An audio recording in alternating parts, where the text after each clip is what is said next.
प्रिय विद्यार्थियों, आज का टॉपिक है हमारा कार्यपालिका के कार्य। इससे पूर्व हम लोगों ने कार्यपालिका के अर्थ और उसके प्रकारों के बारे में पढ़ा था।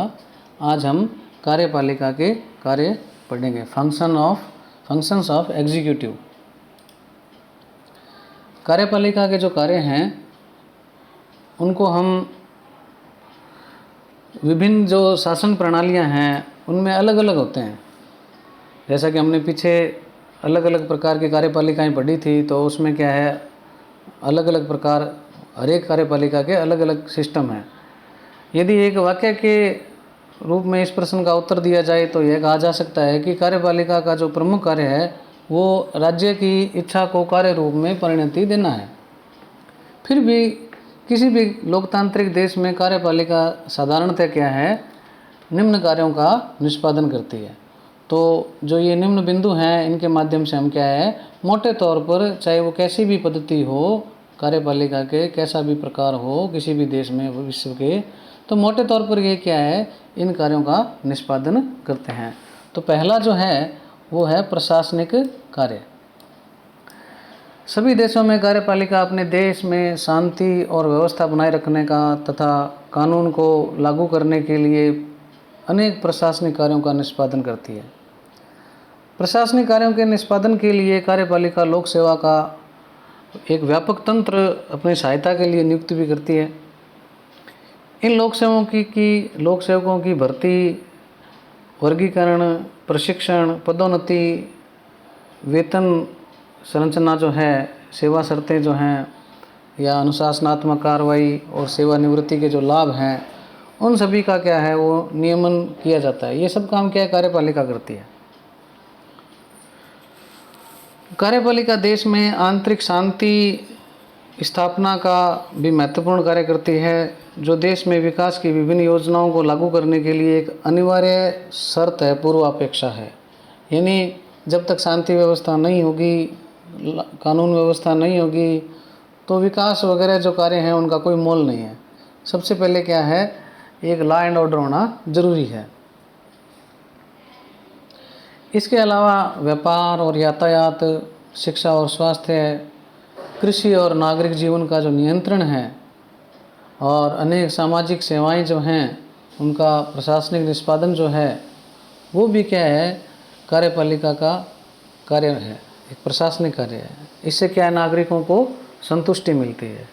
तो इस प्रकार से जो प्रशासनिक कार्य हैं वो क्या है, देश में शांति और व्यवस्था को बनाए रखना और कानून व्यवस्था बनाए रखना, जो लोक सेवाएं हैं उनके जो विभिन्न प्रकार के जो सेवा से संबंधित जो पहलू हैं उनको क्या है, नियमित करना, ये क्या है, प्रशासनिक कार्यों की श्रेणी में आते हैं कार्यपालिका।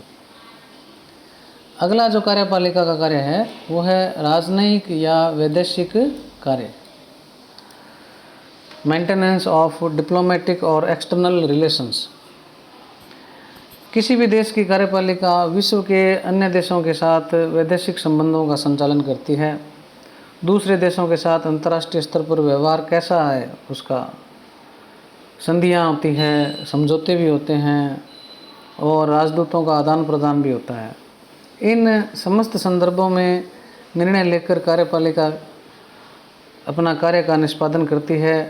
मंत्रिपरिषद का एक सदस्य, जिसे विदेश मंत्री के नाम से भी हम जानते हैं, इस कार्य के निर्वाह के लिए अलग रूप से क्या है वो उत्तरदायी होता है।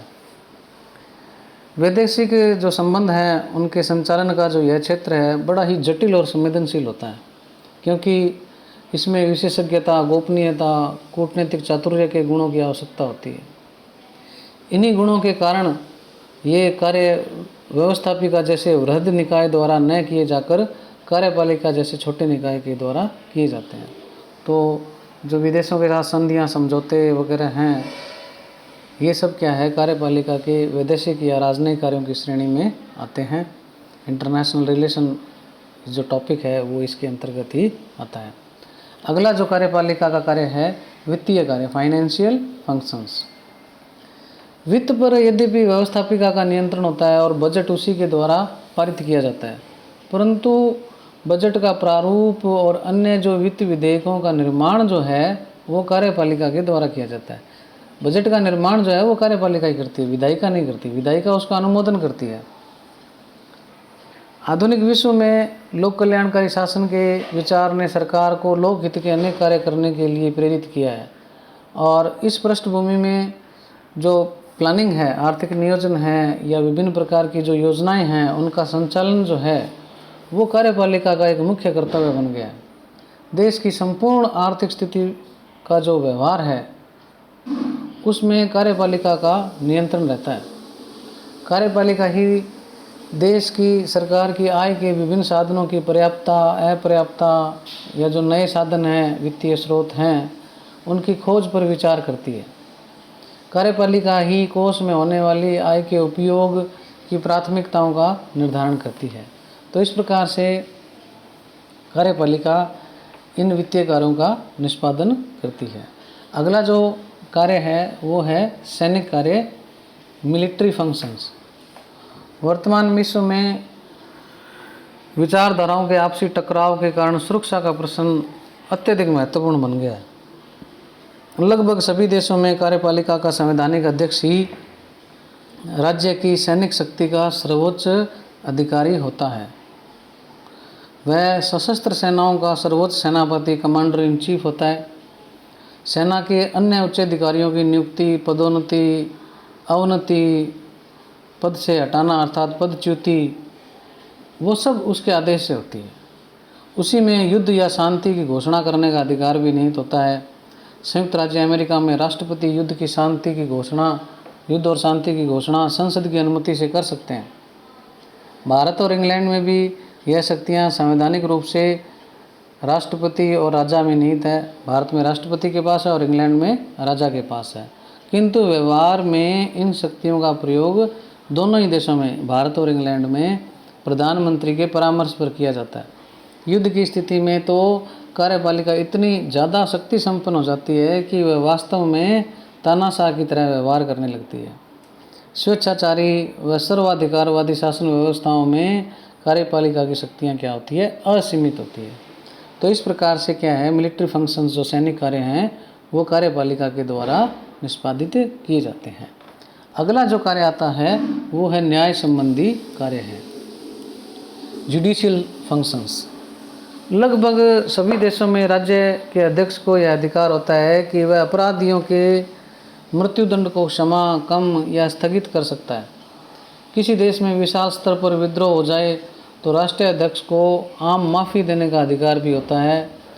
भारत और अमेरिका जैसे देशों में कार्यपालिका ही न्यायाधीशों की नियुक्ति करती है। इन न्यायाधीशों के विरुद्ध यदि महाभियोग का प्रस्ताव व्यवस्थापिका द्वारा पारित कर दिया जाए तो कार्यपालिका उन्हें पद से मुक्त करने का आदेश देती है।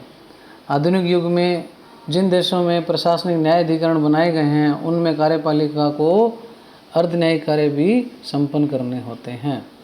तो इस प्रकार से क्या है, कार्यपालिका न्याय संबंधी कार्यों का निष्पादन करती है। अगला जो कार्य है वो है विधि निर्माण संबंधी कार्य। जैसा कि हम जानते हैं कि विधि निर्माण का जो कार्य है वो मूलतः किसका है? व्यवस्थापिका का है, जबकि कार्यपालिका का क्या काम है? विधि का क्रियान्वयन करना। किंतु पिछले अध्याय में हम लोगों ने पढ़ा भी था कि प्रदत्त व्यवस्थापन जो है, डेलीगेटेड लेजिस्लेशन जो है, उस स्थिति में विधि निर्माण के क्षेत्र में कार्यपालिका की शक्तियाँ क्या है? बढ़ गई है। प्रत्येक देश में कार्यपालिका व्यवस्थापिका के अधिवेशन बुलाती है, उन्हें स्थगित करती है, सत्रावसान का आदेश देती है, उन्हें भंग कर सकती है। भारत और इंग्लैंड जैसे संसदीय शासन व्यवस्था वाले देशों में कार्यपालिका कानून निर्माण हेतु विधेयक तैयार करती है और उन्हें विधानमंडल में विचार के लिए प्रस्तुत करती है। यही नहीं, अध्यक्षात्मक व्यवस्थाओं में जहाँ शक्तियों के पृथक्करण के कारण कार्यपालिका व्यवस्थापन का कार्य प्रत्यक्ष रूप से नहीं कर सकती, फिर भी कार्यपालिका व्यवस्थापिका के अधिवेशन के आरंभ में या अधिवेशन के समय देश की परिस्थितियों के बारे में आवश्यक सूचना और संदेश भेज सकती है। व्यवहार में अध्यक्षात्मक कार्यपालिकाएं भी संसदीय कार्यपालिका की तरह व्यवस्थापन का कार्य करने लग गई हैं। कोई भी विधेयक किसी भी देश में कार्यपालिका की अध्यक्ष की स्वीकृति के बिना अधिनियम नहीं बन सकता। इसके अलावा व्यवस्थापिका का अधिवेशन न होने की स्थिति में किन्हीं विशेष परिस्थितियों में उपस्थित होने पर कार्यपालिका अध्यादेश जारी कर सकती है। इन अध्यादेशों की शक्ति और प्रभाव संसद द्वारा जो कानून पारित होते हैं उनके समान ही होता है। यह भी हम जानते हैं कि प्रदत्त व्यवस्थापन जो है या प्रदत्त विधायन जो है उसके अंतर्गत कार्यपालिका को विभिन्न कानूनों के बारे में नियम उपनियम बनाने का व्यापक अधिकार मिल जाता है।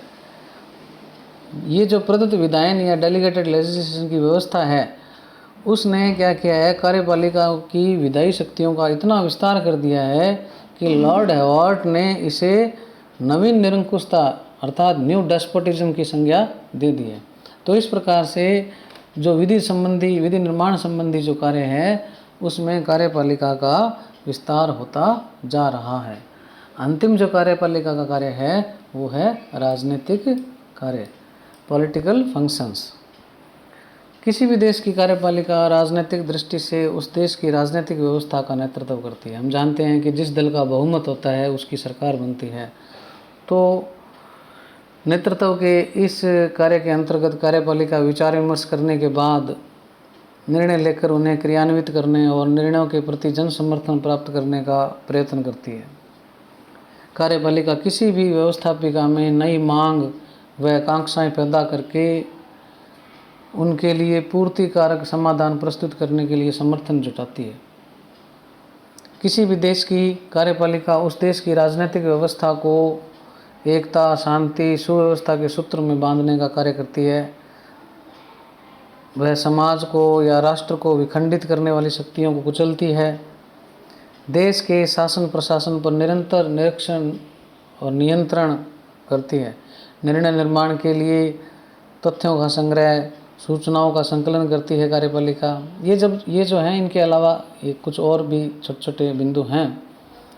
इन समस्त कार्यों को करते हुए कार्यपालिका से यह अपेक्षा की जाती है कि व्यवस्थापिका के माध्यम से प्रत्यक्ष रूप से जनता के मतदाताओं के प्रति अपने उत्तरदायित्व का निर्वाह करे। अपने इन्हीं समस्त महत्वपूर्ण कार्यों के कारण कार्यपालिका की शक्तियाँ आधुनिक युग में क्या है, बहुत बढ़ गई है। तो इस प्रकार से ये कार्यपालिका के कार्य निम्न बिंदुओं के माध्यम से हम बता पाए हैं और मुझे उम्मीद है कि आपको समझ आ गए होंगे। यदि आपको किसी भी प्रकार की जिज्ञासा हो तो आप मुझसे पूछ सकते हैं।